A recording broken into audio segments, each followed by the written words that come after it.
Y el día de hoy quiero compartir un mensaje que creo que será de bendición para cada uno de los que estamos aquí. El título de este mensaje es El camino a la abundancia. ¿Quién está interesado en saber cuál es el camino a la abundancia? Amén, ¿verdad?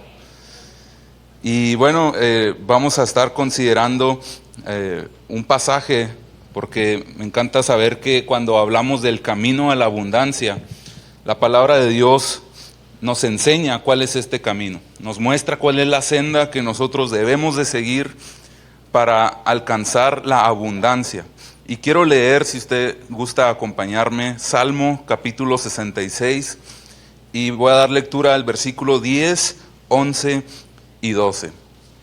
El camino a la abundancia. Fíjese lo que dice este pasaje. Tú, Dios, nos pusiste a prueba, purificándonos como a la plata. Nos dejaste caer en una trampa. Descargaste un gran peso en nuestra espalda. Permitiste que sobre nosotros cabalgaran.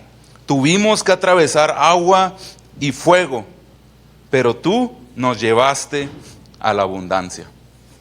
Estaba leyendo una historia que me pareció muy interesante para introducirnos en este tema, y es la historia de un hombre multimillonario que radica en el estado de Texas. Este hombre tenía el hobby favorito de una vez por año viajar al otro lado del país a un lugar para, junto a sus amigos, durante 15 días estar pescando salmones.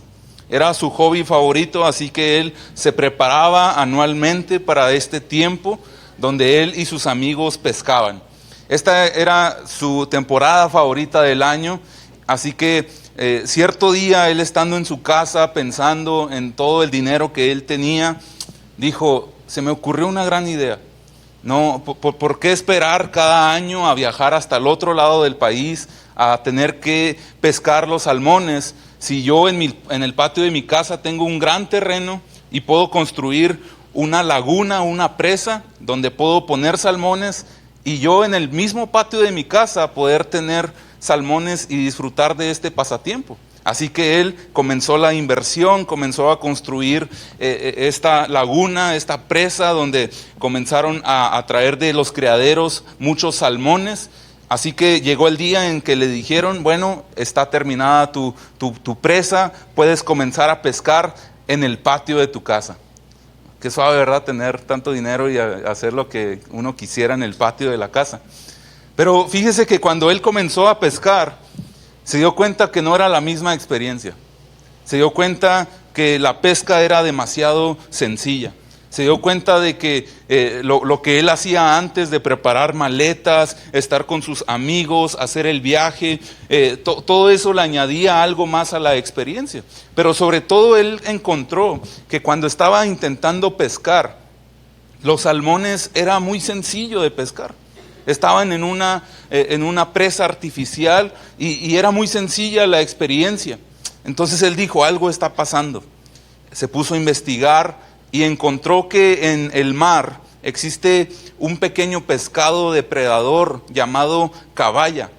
Y este pescado es el que mantiene alerta a los salmones. Este pescado mantiene a los salmones alerta, y siempre están, cuando ven este depredador, el salmón huye, está alerta, y este estado de alerta hace que el salmón se estimule, de modo que sea un poco más agresivo, de modo que sea un poco más fuerte.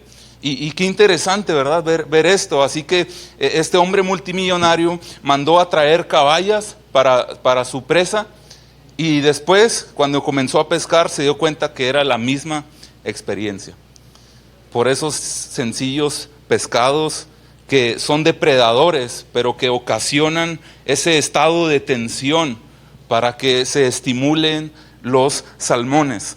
¿Por qué cuento esta historia? Bueno, porque cuando hablamos del camino a la abundancia, quizá en nuestra mente humana, lo primero que pensamos cuando decimos abundancia es pensar en cuentas bancarias llenas, es pensar en los autos de último modelo, quizá pensamos en tener las mejores propiedades en la mejor zona de la ciudad.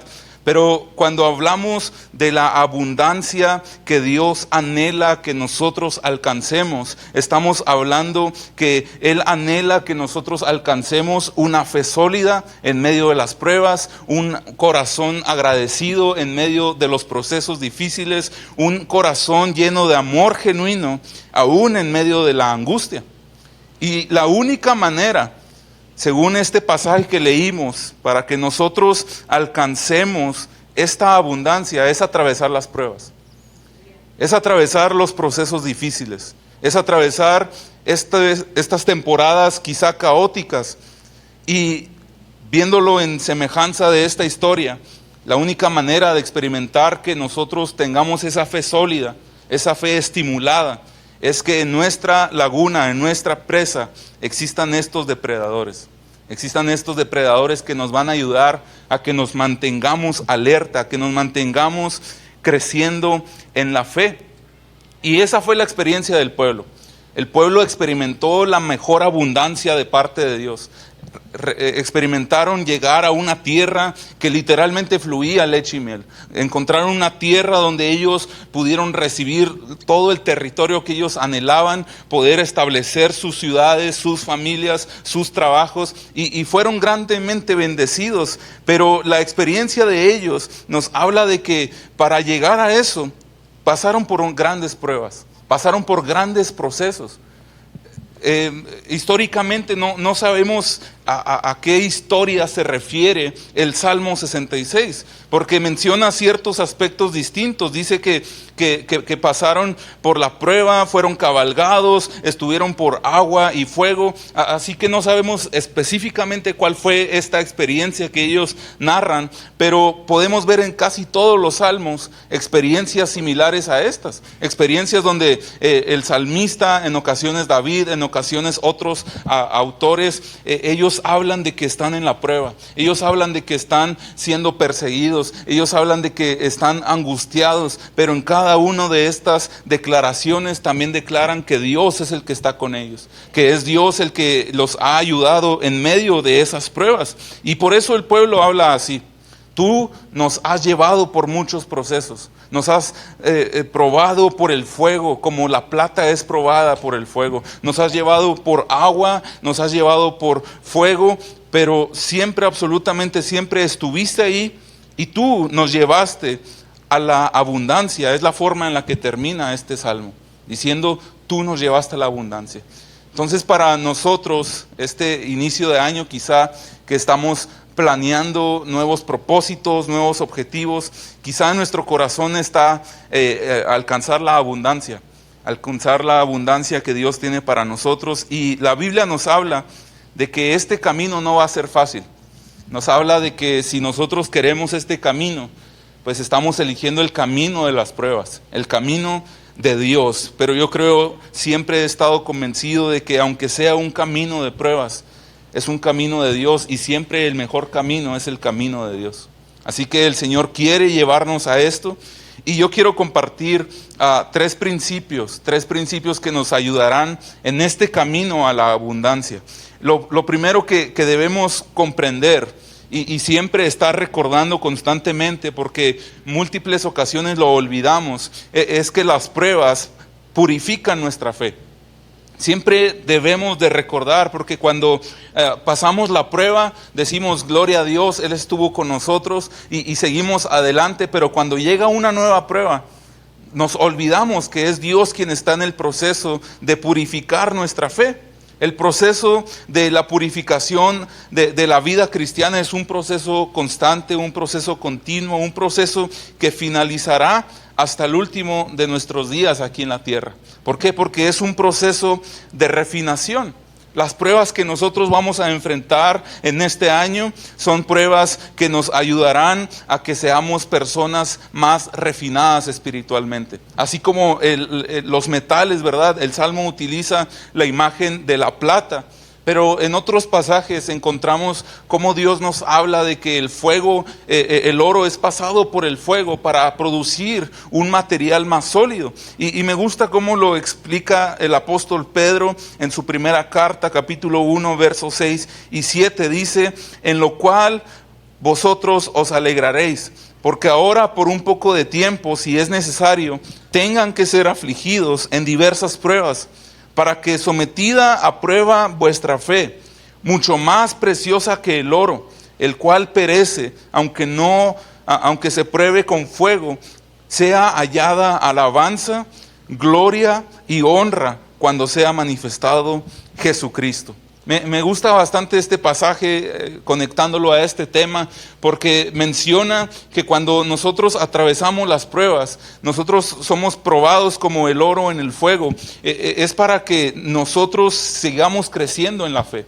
Y el objetivo final, fíjese cómo dice que pueda ser hallada en nuestra vida alabanza, gloria y honra cuando sea manifestado Cristo. ¿Por qué menciona esto el apóstol Pedro? Porque él está hablando a una iglesia que está siendo dispersada, una iglesia que está recibiendo amenazas porque son cristianos, porque son creyentes de Jesucristo, están siendo amenazados, ellos están huyendo y pudiera comenzar a existir este pensamiento de que, bueno, estamos sufriendo aquí en la tierra, mejor no hay que adorar. Estamos siendo perseguidos, mejor no hay que alabar tanto. Estamos siendo oprimidos, mejor no hay que dar gloria a Dios. Porque qué difícil es, ¿verdad? Cuando estamos en medio de la prueba, pero la palabra de Dios nos dice que aún en medio de la prueba debemos adorar a Dios. Es complicado, pero el apóstol Pedro les dice, ustedes están en este momento más crucial, están siendo probados. Pero es absolutamente ahí donde ustedes necesitan adorar, necesitan dar gloria a Dios. ¿Por qué? Porque estas pruebas están purificándolos, los están haciendo que su fe sea una fe más sólida. Cuando hablamos de este proceso por el cual el oro es pasado por el fuego, es interesante que se habla de 3 fases. Estas fases, la primera se habla que es la parte de la fusión. Es el momento en el que el oro, como un metal sólido, es llevado al fuego y se convierte en un líquido. Algo sólido se hace en algo líquido, esto se llama fusión. El segundo paso nos habla de que en esta fusión, a una alta temperatura, aquellas imperfecciones se comienzan a oxidar porque no aguantan tanta temperatura. Pero después el último proceso, el tercer paso de este proceso se llama el proceso de solidificación. Y es donde este material que sigue siendo líquido, pero ya es un material más puro, se convierte en algo nuevamente sólido, pero ahora más puro, de mayor valor y ahora sin absolutamente ninguna impureza. Entonces, aplicándolo a cómo sería este proceso en nuestra vida cristiana, en la vida de la fe, sería interesante pensar en que cuando las pruebas llegan, usted no me dejará mentir, como que nuestras fuerzas comienzan a agotarse. Cuando el proceso no termina, sino que se extiende, nuestra fuerza y nuestro ánimo comienza a decaer. Pero me gusta verlo así porque en el primer paso del oro, el oro se convierte en un líquido. Se convierte en algo vulnerable y quizá esto nos enseña que es importante que nosotros aprendamos a bajar la guardia en medio de la prueba. ¿Para qué bajar la guardia? Para decir, nosotros ya no tenemos fuerza, nosotros ya estamos absolutamente derrotados, pero venimos ante Dios, que Él es el que nos puede ayudar, que Él es el que nos puede levantar en medio de ese proceso. Es como bajar la guardia y decirle a Dios, sé tú quien tome el control, sé tú quien nos ayude en medio de esta prueba, en medio de este proceso. Y después de estar en ese estado, vendría el segundo paso, el paso en el que las impurezas empiezan a ser quitadas, el paso en el que comenzamos a ser purificados por su presencia. Nos mantenemos en ese proceso para poder llegar hacia la tercera fase, donde nuestra fe termina siendo una fe más sólida, una fe más fuerte en medio de las pruebas, en medio de la tempestad, se convierte en una fe de mayor valor, porque es una fe que ya fue probada, una fe que ya sufrió, pero que ya estuvo dependiente totalmente de Dios. Y eso es lo que Pedro les dice a la iglesia. Necesitan ustedes que su fe sea probada para que cuando lleguen los días malos, cuando lleguen los últimos tiempos, que para muchos causa mucho temor lo que acontecerá en los últimos días. Ahí Pedro hace mención de esto, cuando sea manifestado Jesucristo. Quizá el corazón de muchos va a ser un corazón que no adora, un corazón que no reconoce que la gloria y la honra es para Dios. Pero si nosotros aprendemos a que las pruebas están purificando nuestra fe, podremos dar gloria, dar alabanza y dar la honra a nuestro Dios hasta el día que sea manifestado Jesucristo. Por eso necesitamos aprender que las pruebas están purificando nuestra fe. Y ese es el camino a la abundancia. Es un camino donde Dios anhela que nosotros alcancemos nuestra mejor versión, una versión de abundancia, pero la única forma es siendo probados por el fuego. Y quizá podríamos preguntar nuevamente, ¿verdad? ¿Quién está interesado en el camino a la abundancia? Seguimos, ¿verdad? Amén, buscando la abundancia.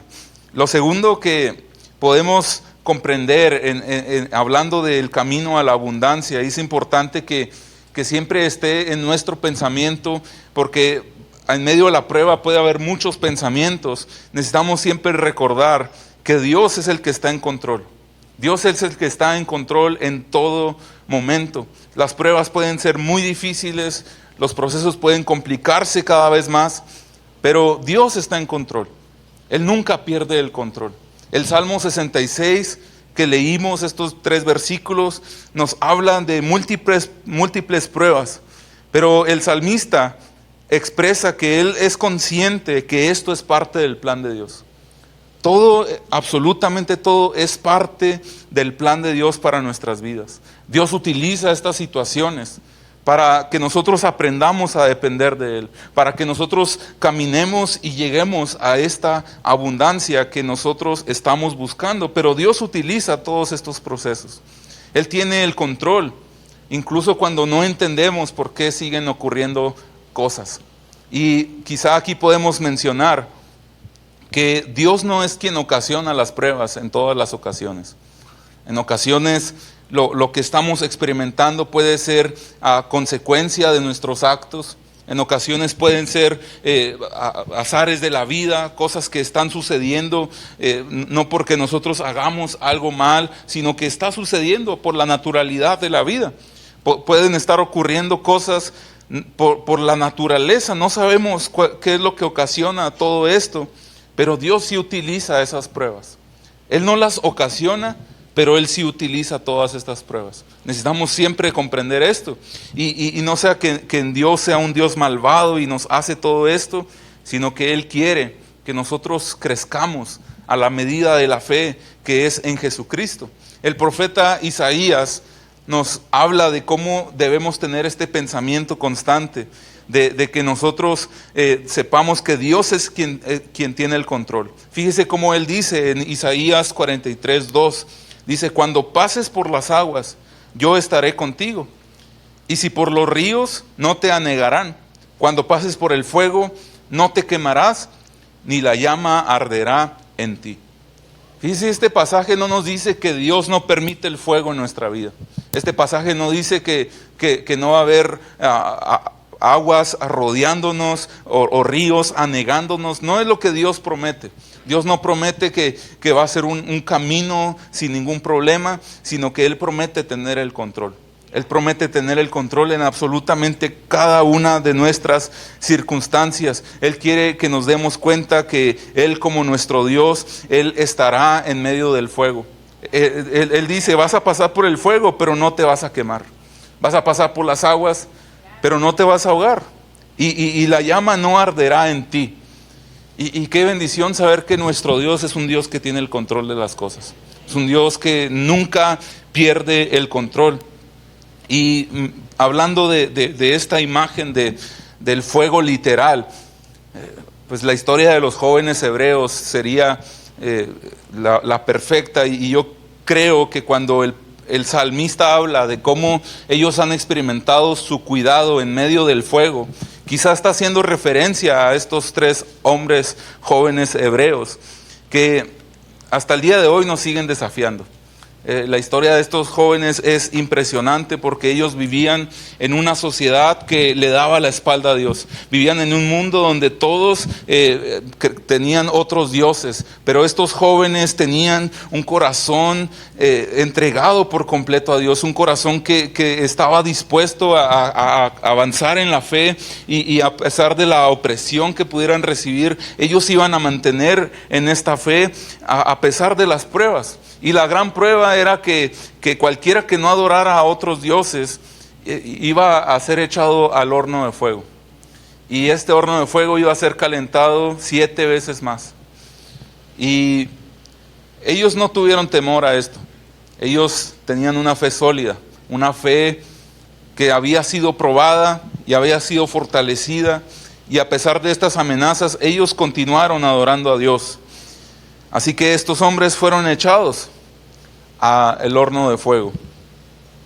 Y fíjese, la historia dice, el texto bíblico dice, que los guardias que llevaron a estos jóvenes perdieron la vida. O sea, de nomás acercarse un poquito por la temperatura, perdieron la vida. Pero como nuestro Dios es un Dios que no pierde el control, de pronto estos jóvenes estaban de pie en el horno de fuego. Y las personas comenzaron a observar y se dieron cuenta que no había 3, había 4 hombres. Había un cuarto ahí en medio de ellos y era semejante al hijo de los dioses, decían ellos. Parece un hijo de un dios. Era nuestro Señor que estaba literalmente en el control de la situación. Y las llamas, dice el texto, no quemaron ninguno de sus cabellos, solamente quemaron las ataduras que tenían en sus manos. Ese es nuestro Dios, un Dios que nos cuida en medio de las pruebas, un Dios que nunca pierde el control. Y quizá esta historia fue un testimonio para todas las otras generaciones de recordar el Dios de nuestros antepasados es el mismo Dios que está hoy con nosotros, y así como ellos no se quemaron en el fuego, nosotros pasaremos por el fuego, pero no nos quemaremos. Pero yo estaba pensando un poquito, ¿cómo habrá sido la experiencia de estos 3 jóvenes después de salir del horno de fuego? Y después de que toda la sociedad decía, ¿cómo es que estos hombres siguen vivos? ¿Qué pasó? Yo me imagino que estos jóvenes decían, nuestro Dios, si en esta no nos dejó, no nos va a dejar en ninguna otra. Él va a estar con nosotros todos los días y hasta el fin del mundo, y es una realidad, no es un cuento, no es algo que me contaron mis abuelos, yo mismo lo he experimentado, estuve en el fuego y nada me pasó.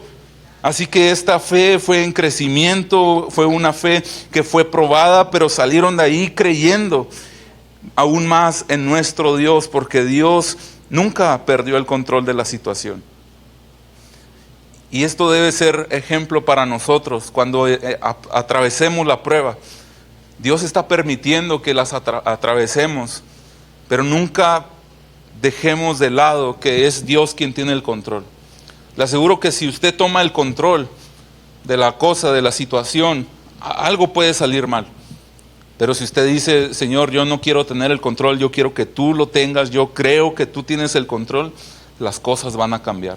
¿Por qué? Porque Él nunca nos ha abandonado, nunca nos ha desamparado y siempre prometió estar con nosotros hasta el fin del mundo.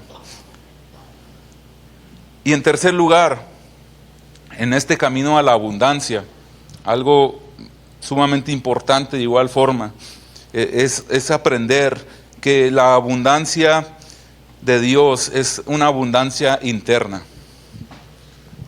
Si usted anhelaba escuchar los pasos para convertirse en un multimillonario, pues le mentiría, ¿verdad? Aunque pudiera buscarlos ahí en el chat GPT. Pero la Biblia sí nos habla de una abundancia interna. Y de eso sí le puedo hablar porque la palabra de Dios es real. Y las palabras de Jesús son trascendentales para esto cuando Él dice que Él ha venido a este mundo con un propósito: darnos vida y vida en abundancia. En Juan capítulo 10, versículo 10, existe este contraste. El diablo, el enemigo, el adversario ha venido para robarnos, para matarnos y para destruirnos. Esa es su tarea. Y diariamente él está buscando propósitos para destruirlos, familias para romperlas, sueños para que sean desaparecidos. Esa es su tarea diariamente. Pero Jesús dice, yo he venido con otro propósito. Yo he venido a darles vida y vida en abundancia. El plan de Dios para cada uno de nosotros como sus hijos es que experimentemos la abundancia. Dios quiere que nosotros alcancemos la abundancia, pero la abundancia interna, la abundancia eterna, la abundancia que nos llevará a experimentar la vida eterna en el futuro. Porque la verdadera abundancia no proviene de riquezas materiales o de circunstancias que podamos experimentar aquí en nuestro paso por la tierra, sino una vida plena en Cristo, una vida plena en el Señor. Y Él habla de que es posible cuando nosotros vivimos conforme al corazón del Padre. Y fíjese, algo sí le vamos a dar la razón a lo que el mundo dice, es que el mundo dice que para alcanzar la abundancia es necesario hacer las inversiones correctas. Y esto es verdad, la Biblia dice, no hagas tesoros, o podemos decir, no hagas inversiones en la tierra, donde la polilla y el orín corrompen, y donde los ladrones minan y hurten, sino haceos tesoros en el cielo. Es decir, invierte en las cosas del cielo, donde ni la polilla ni el orín corrompen, y donde los ladrones no minan ni hurtan, porque donde esté vuestro tesoro, ahí estará también vuestro corazón. Es correcto hacer las inversiones correctas. Es importante invertir en lo más importante, pero lo más importante es el reino de los cielos. Invertir en esto, invertir en la eternidad, para que nosotros podamos alcanzar esta abundancia, que no solamente será en nuestro lapso aquí en la tierra, sino que será para toda la eternidad. En este mismo pasaje, en Mateo capítulo 6, más adelante, comienza a surgir una duda, y yo creo que esta es una duda muy natural del ser humano, porque escuchamos este discurso, es que tú invierte en las cosas de Dios, y todo lo alcanzarás. Pero humanamente comenzaron a tener unas dudas. Decían ellos, pero entonces ¿qué comeremos? ¿O qué beberemos? ¿O qué vestiremos? Si para poder comer, alimentarme, vestirme, necesito invertir aquí en la tierra, algo económico, algo aquí en la tierra. Y Jesús dice, no os afanéis con estas preguntas. Porque los gentiles, haciendo referencia a aquellos que no están en el plan de Dios, dice, los gentiles buscan todas estas cosas. Se afanan diariamente por alcanzar estas cosas, esta abundancia económica o abundancia terrenal. Pero dice, pero vuestro Padre Celestial sabe cuáles necesidades tienen ustedes. Y termina diciéndole, busquen primeramente el reino de Dios y su justicia, y todas estas cosas van a ser añadidas. Ese es el camino a la abundancia. Cuando nosotros nos enfocamos en lo que Dios nos pide, y Él es nuestro Padre. Y la palabra de Dios dice, miren las aves del campo, ellas no siembran, no cosechan, y pueden tener alimento. Y son unas simples aves, cuanto más ustedes que son los hijos de Dios. Él tiene cuidado de nosotros, y esta es la abundancia que Él nos propone a cada uno de nosotros, nos ofrece para que nosotros podamos tener en nuestra vida una abundancia espiritual, una abundancia eterna, una abundancia que saciará todas nuestras necesidades. Pero solamente las podremos experimentar cuando nos rendimos completamente a Él. Cuando le decimos, Señor, reconocemos que eres tú quien tiene el control. Reconocemos que la mejor abundancia es la que tú nos ofreces y no la que nosotros podamos acumular. Y esa es la abundancia verdadera. Cuando podemos experimentar paz, cuando podemos experimentar su amor, su presencia. No hay nada que lo iguale, no hay nada que se le parezca, ni siquiera todas las posesiones del mundo iguala a el abrazo de la presencia de nuestro Dios. Entonces, ¿cuántos queremos el camino a la abundancia? Necesitamos ser conscientes, amén, de que es Dios quien a través de las pruebas nos purifica, es Dios quien siempre tiene el control y es Dios quien, de quien fluye toda la abundancia. Y quisiera invitar a nuestro hermano Jorge si nos puede acompañar y Sofía para ahorita terminar cantando y adorando a Dios. Mientras concluyo solamente diciendo, ¿verdad?, de qué importante es estos pequeños depredadores en nuestra vida. A lo largo de la Biblia vemos múltiples personajes que para alcanzar su abundancia necesitaron ser procesados. Cuando vemos la historia de David con el gigante Goliat, pues este acontecimiento fue el que marcó un antes y un después. Después de esto, el propósito, dice ahí en la historia, era que se supiera en todas las naciones que había Dios en Israel. Y era bien complicado pasar sobre el gigante cuando medía muy alto y él era un pequeño joven y el pueblo estaba con temor, pero fue el camino que ellos tuvieron que cruzar para que el nombre de Dios fuera conocido en todas las naciones. La historia de Daniel, él tuvo que atravesar un foso de leones hambrientos. Y cuando el rey Darío llega y se da cuenta que Daniel sigue con vida a la mañana siguiente, se da cuenta de que el Dios de Daniel es el Dios real. Pero tuvo que haber pasado una noche en el foso de los leones. La historia de estos jóvenes, Sadrach, Mesach y Abednego, pues necesitaron el horno de fuego para que toda la nación supiera que su Dios era un Dios real.